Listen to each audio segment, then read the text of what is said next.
Welcome students, we are doing circles. Today we'll do theorem 10.1, theorem 10.2 and question number 1 of exercise 10.2. There are only two theorems which we have to do in this chapter, and these theorems are very important. Also these are very simple, small in length, and also from the examination point of view these are very important, as one out of these two theorems is always there in the examination. So let us see theorem 10.1. Prove that the tangent at any point of a circle is perpendicular to the radius through the point of contact. We have to prove that the tangent at any point of a circle is perpendicular to the radius at the point of contact.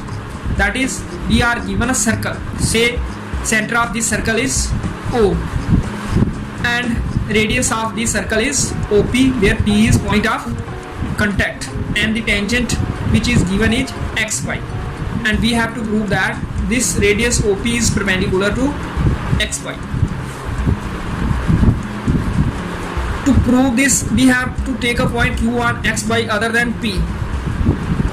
We took Q on this tangent xy, and this Q does not coincide with P. That is, Q should be a point other than P.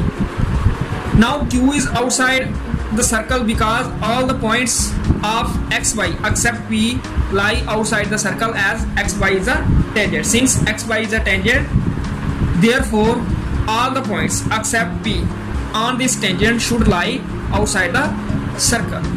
It means OQ is greater than OP. Since P is on the circle and Q is outside the circle, so OQ should be greater than OP. And this question 1 is true for every point Q on xy except P. And this question 1 is true for every point on xy, every point Q on xy except P, which implies OP is the shortest distance between point O and tangent xy. It means this OP is shortest distance between this point O and this tangent xy, which implies OP is perpendicular on xy. It means this OP is perpendicular on xy, because shortest distance between a point and a line is perpendicular on line. Because the definition of perpendicular is that it is the shortest distance between a point and a line. Therefore this OP is perpendicular on xy, and this is to be proved in this way. We have to do this theorem 10.1.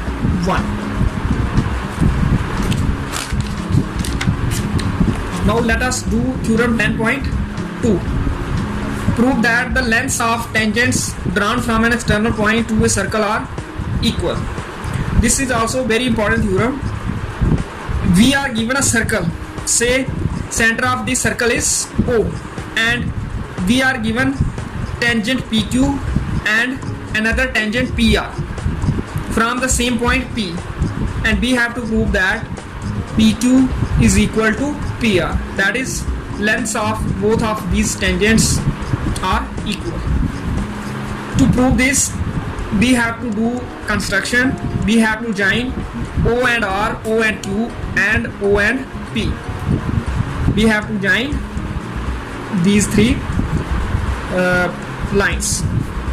Now to prove, first of all we'll write angle OQP equal to angle ORP equal to 90 degree, because these two angles are angles between a radius and tangent, and in theorem 10.1 we have proved that the angle between radius and tangent is always 90 degree. Therefore angle OQP, this angle OQP, this is tangent and this is radius, is equal to 90 degree. Also angle ORP, this is radius and this is tangent, so both of these angles are 90 degree each. Now we have to take right triangle OQP and right triangle ORP, OQP and ORP.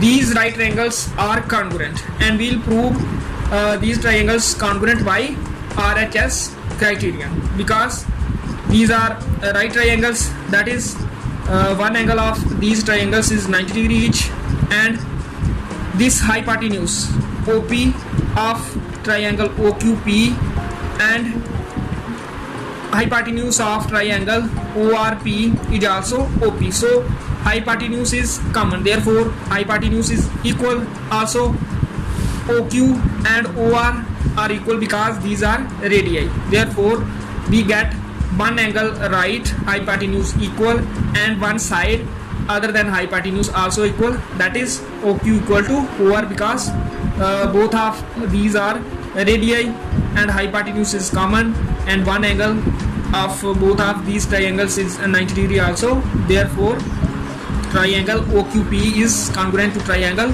ORP by RHS criteria, which implies PQ equal to PR, and this is by CPCT, that is these are corresponding sides of congruent triangles or corresponding parts of congruent triangles. In this way we have proved that PQ is equal to PR. In this theorem we have to simply prove that these triangles OQP and ORP are congruent by RHS, then we will get PQ equal to PR by CPCT. So this theorem is very simple. Now let us see exercise 10.2 question number 1. From a point Q, the length of the tangent to a circle is 24 cm and the distance of Q from the center is 25 cm. The radius of the circle is 7 cm, 12 cm, 15 cm, 24.5 cm. This is a multiple choice question. We have to choose correct answer. First of all, we'll draw the figure, and the given situation is shown in figure 1.1. We are given a point Q and the length of the tangent to a circle from Q is 24 cm. So we draw a tangent QP from this point Q on this circle, and length of this tangent is given 24 cm and the distance of Q from the center is 25 cm. Also distance of this point Q from center O is given 25 cm and we have to find this radius. So by Pythagoras theorem in right triangle OPQ, we get OQ square equal to OP square plus QP square, because OQ is hypotenuse, OP is perpendicular and QP is base. Now OQ is 25 and QP is 24 and OP is radius, and this is to be found out. Square of 25 is 625 and square of 24 is 576. This 576 become minus 576 when we brought this to the left side, and when we subtract 576 from 625 we get 49, and 49 is square of 7, and this square cancels this square and we get OP equal to 7 cm, and we can see option A is 7 cm. So our right answer is option A. In this way we have to do question number 1 of exercise 10.2. Next questions of this exercise we will do next time. So okay.